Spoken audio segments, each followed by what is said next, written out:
네, 영화로까지 나왔던 그 대한민국 미제 사건 중 하나입니다. 2007년 그놈 목소리라는 영화로 만들어지기도 됐던 이형호 유괴 살해 사건인데 이 사건이 91년도 1월에 발생을 했고 아주 오래됐죠. 서울 압구정의 한 아파트 앞에 놀이터에서 납치된 9살, 당시 9살 이형호 군이 60번 넘게, 60번 넘게 전화, 통화, 또 메모지를 이용해서 협박 끝에 또 싸늘한 주검으로 부모 곁에 돌아왔던 안타까운 사건. 현재까지 이 사건 범인 나타나지 않고 있습니다. 뭐 교수님은 뭐 이 사건 뭐 잘 다뤄보셨겠지만은 당시 그 범인의 목소리가 영화나 방송 같은 매체에서 많이 알려지기도 했었습니다.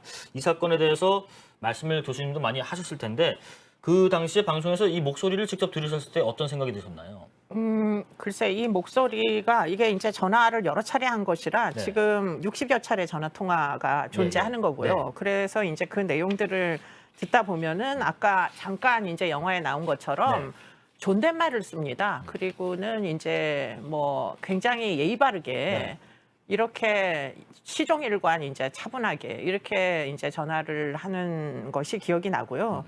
그리고는 지금 이 분들의 주변 정황을 굉장히 많이 알고 있는 듯한 예. 이런 내용들이 존재합니다. 그래서 뭐 당시에도 이제 주변인에 대한 수사를 굉장히 많이 이어나갔었는데 네. 결국에는 놓쳤다. 그래서 미제로 빠지게 됐고 뭐 그런데 이제 그런 과정 중에 제일 문제가 됐던 건 사실은 전화를 한 시종일관 차분한 목소리에 비하여 지금 이 사건은 아이가 이제 결국은 납치가 된 직후 사망한 것으로 네. 차후에 이제 한참 40여일 뒤에 결국은 한강 둔치 배수로에서 유기된 시신이 발견이 되거든요. 올림픽대로 쪽이라고. 오늘날은 이제 올림픽대로인데요. 그런데 이제 그 얘기는 무슨 얘기냐면 사실은 납치하자마자 아이가 살해됐는데 문제는 그 이후에도 전화를 계속 이어나갔다는 거예요. 아주 시종일관 차분한 목소리로. 예, 예. 그래서 이게 지금 아이를 살해한 사람의 시도 어떤 그 전화가 맞느냐 아니면 전화한 사람 따로 아이를 이제 잡고 있는 사람 따로 예. 그러다 보니까 이 상황에 어떤 긴박한 그 전개를 잘 이해를 못하는 사람이 전화는 따로 한 거냐 이런 논쟁들이 뭐 한참 후에 이제 있었던 것으로 재수사 당시에 있었던 것으로 제가 기억이 납니다. 사후에 차분하게 존댓말로 수십 차례 그 목소리 직접 짧게 한번 들어보시죠. 정확하게 좀 34분 조금 지났으니까 40분에 뒤트렁크를 좀 열어주십시오. 뒤트렁크요? 뒤트렁크를 여셨다가 끝까지 다 여셨다가 다시 닫으셔가지고요. 네. 바로 지금 공항 국내선으로 좀 오십시오. 김포공항 국내선입니다. 네, 알았습니다. 그렇게 약속을 안 해주십니까? 누가 알았습니까? 뒷좌석에 누가 타고 있었어요. 뭐라고요? 뒷좌석에 누가 타고 있었다고요. 상호를 여시는 게 아니지 않습니까? 뭐가요? 형은 어떻게 됐어요? 지금 형은 살아있는 거예요? 영어 죽기를 바라죠. 특이점 중에서 하나가 또 그게 있더라고요. 이 범인이 굉장히 끈질기게 몸값을 요구를 했는데 그런데도 범인은 끝까지 경찰의 추적을 따돌렸다. 네. 근데 이 사건 당시에 벌어졌던 사건들하고 다르게 이 정도면 굉장히 치밀하게 준비했던 범행인 것 같은데 교수님도 그렇게 보이시나요? 네, 뭐 아주 치밀하게 계획을 했던 것 같고 그리고는 계속 지금 이 부부의 움직임을 뭐 이렇게 감시 아까 전화 내용에도 나오잖아요. 네네. 저런 식으로 이제 직접 뭐 돈을 전달을 받으면 되는데 전달을 받지 않은 채 계속 이게 누군가 이제 추적을 하나 안 하나 경찰의 감시를 받고 있는 거 아닌가 이런 것들을 계속 감시를 하다 보니까 이게 돈이 전달이 안 되는 몸값이 전달이 제대로 되지 않는 이런 이제 굉장히 의심스러운 그리고는 이 부부의 행적을 일거수일투족 감시하는 듯한 그런 내용의 전화가 이어집니다. 그리고 전화를 항상 4분 이내에 전화를 끊어가지고 예. 당시로서는 이제 4분 이상이 돼야 위치 추적을 할 수 있는데 문제는 이런 사실들을 아주 잘 알고 있는 사람의 행적으로 보인다. 이게 이제 문제였던 것 같고요. 그리고는 이제 어떤 특정한 장소를 지정을 합니다. 네. 그래서 그 장소로 가보면 마치 무슨 숨바꼭질을 하듯이 메모만 달랑 남겨져 있고 그 메모에 지시사항이 있고 그럼 그 다음 장소로 옮겨가고 뭐 이런 방식으로 계속 감시가 있는지 없는지를 확인을 하려고 했었고요. 그 당시로서는 뭐 상당히 지금 그 낯선 방법인데 차명 계좌로 돈을 입금하라고 요구를 하는데 91년 당시에요. 네네. 그런데 이제 당시에 그래서 그 은행 계좌가 이제 은행이 있을 거 아니에요. 예, 예. 그러다 보니까 이제 뭐 CCTV가 없는 은행 위주로다가 지금 이런 요구를 했었다고 그렇게 알려지고 있습니다.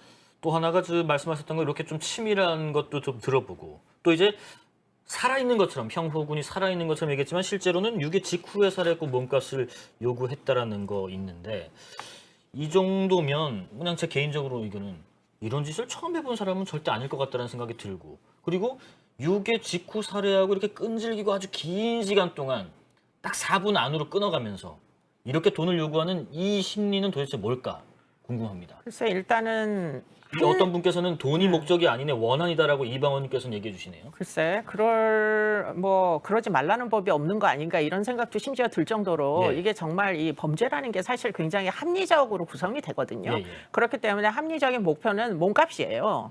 그렇기 때문에 몸값을 받기 위해서 노력을 해야 되는데 네. 사실은 이 사건은 몸값을 진짜 받을 의도가 있었는지가 의심이 될 정도로 네. 계속 이 부모를 그야말로 40여일간 진짜 애를 태우게만 만들거든요. 실질적으로. 예. 그리고 경찰을 골탕 먹이고 네. 이런 것들이 이제 이 사건의 뭐 굉장히 특이한 점이다. 이런 데 비해서 또 이게 그렇게 이제 기술이 좋은 사람들이었던 것 같지는 않다라고 생각이 드는 거는 네. 지금 형호군이 정말 실수로 사망을 하는 것으로 추정됩니다. 그러니까 이제 테이프로 아이가 뭐 소리도 지르고 저항도 하고 그럴 테니까 입을 막아야 되지 않겠습니까? 그래서 그 입을 뭘로 막았느냐? 비닐 테이프를 이제 감았어요. 네네네. 그런데 그 비닐 테이프를 이제 감을 때 눈과 입에다가 다 감았다고 그래요. 뭐 아마 장소를 알면 안 되는 곳에 아이를 데리고 있어야만 하기 때문에 예. 이제 눈에다 감았는지 모르겠는데 문제는 잘못 감은 거예요. 그래서 결국은 이제 질식사를 하게 됩니다. 그렇기 때문에 이런 이제 코와 입에 테이프조차 제대로 감지 못하는 자의 이제 행위라고 치면 지금 이제 이렇게 오랫동안 뭐 경찰에다가 신고를 하고 뭐 이렇게 경찰을 골탕 먹이고 이리저리 이제 뭐 이 부모님들을 이제 인도를 하고 네. 이런 데 비해서 막상 형호군에 대한 행위는 너무 기술이 부적당한 뭐 거의 초범 같은 이런 이제 느낌이라 가지고 이게 사실은 궁금증을 유발하는 대목이 바로 이거예요. 예. 사실은 형호군에 대한 행위와 지금 전화를 해가지고 들려주는 저런 목소리들과 과연 일치하는가? 예. 예. 그러다 보니까 더 그런 아쉬움이 남습니다. 경찰이 바로 코앞에서 범인을 잡을 수 있는 기회도 여러 번 있었다는 얘기가 있어요. 그러면 또 이것도 역시 좀 초동 수사 때 좀 허점을 드러낸 부분도 있는 것인가? 하는 글쎄, 거죠. 뭐 예. 그걸 이제 다 지나고 나서 얘기하는 건 좀 안타까운 부분이나 예.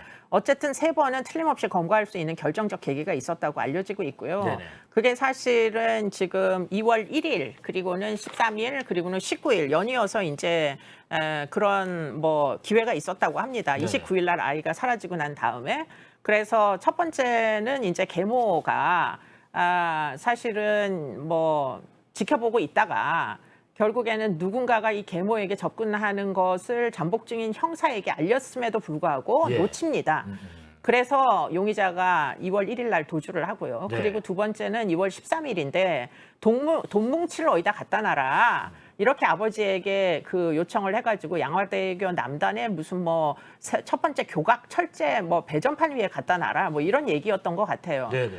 그런데 문제는 이제 이 장소가 아닌 다른 곳에 잠복을 하고 있어가지고 경찰이 네. 그래서 결국에는 이 돈은 사실은 범인이 가지고 유유히 사라졌다 이렇게 알려지고 있고요. 그 다음에 2월 19일인데요. 예. 2월 19일 날 이제 은행과의 이제 협조를 해야 되는데 상업은행 상계동 지점에서 이제 돈을 인출을 하도록 이렇게 이제 이야기를 했던 것 같은데 문제는 지금 계좌에 지금 이제 은행에서는 이게 이제 납치에 이용되는 계좌이기 때문에 사고 계좌다라고 명시를 해놨는데 그게 돈을 인출할 때 인출기에 뜬 거예요. 사고 계좌. 예. 그러다 보니까 뭐 제대로 이제 인출을 하지 않고 도주해서 또 놓치고 이런 식으로 이제 당시에 경찰과 은행 그리고 이제 뭐 경찰과 이 부모 간에 사실은 잘 협조가 일어나지 않아서 사실 범인을 잡지 못했다 이런 그 이야기가 되는데 이게 정말 경찰의 잘못인지 아니면 범죄의 목적이 뭔지 저는 또 곰곰이 생각해 보면 이 사건 좀 이상한 게 이 부모와 경찰을 골탕 먹이려는 시도가 아니면은 아이는 이미 사망했다는 거를 범인들이 제일 잘 알 거 아니에요. 네네. 이렇게까지 오랫동안 그 본인들의 꼬리가 잡힐 일을 시도했을까요? 예. 그래서 근본적으로 이게 범행의 목적이 뭔지 이게 다만 돈 때문인가가 굉장히 궁금증을 유발한다 이런 생각이 이번에 다시 보면서도 또 들었습니다. 여러분들이 지금 의견 주시고 있네요. 그러면은 범인은 여러 명이 아니라 한 명이 아니라 여러 명일 수 있는 가능성은 충분히 있는 것 같죠? 저는 개인적으로 한 명이 아닐 것 아닐 것 같다는 같다는 생각을 생각이 하게 됩니다. 네네, 있으신 거고. 최근엔 또 유괴 사건이 벌어지면은 검거하는 검거 비율이 상당히 높기 때문에 요즘이었으면 좀 잡을 수 있지 않았을까? 지금이었으면 턱도 없는 얘기죠. 예. 사방에 CCTV가 있기 때문에 사실은 지금 같았으면 틀림없이 검거했을 거예요. 아주 초기 단계에 검거했을 개연성이 높고요. 네. 그런데 그 당시에는 CCTV도 없고 또 뭐 여러 가지 취약성이 있었기 때문에 지금 이렇게 검거하는데 뭐 여러 번의 실수와 이게 실수인지 아니면 범인이 의도한 건지 그것도 잘 모르겠고요. 예. 그래서 결국은 놓치게 된 상황이었습니다. 네. 자, 지금 저 화면 나오고 있는데 옛날에 그 몽타주였습니다. 지금은 많이 바뀌었겠죠. 그리고 뭐 지금은 혹시 이거를 범인을 잡더라도 뭐 공소시효가 지났기 때문에 뭐 이걸 어떻게 처벌할 수는 없지 않을까, 어렵지 않을까 생각은 듭니다. 하지만 그래도 만약에 미제 사건이 해결된다면 그 의미는 충분히 있을 거라고 봅니다. 오늘 크리스탈 마인드 이수정 교수님과는 여기까지 하겠습니다. 고맙습니다. 네, 고맙습니다.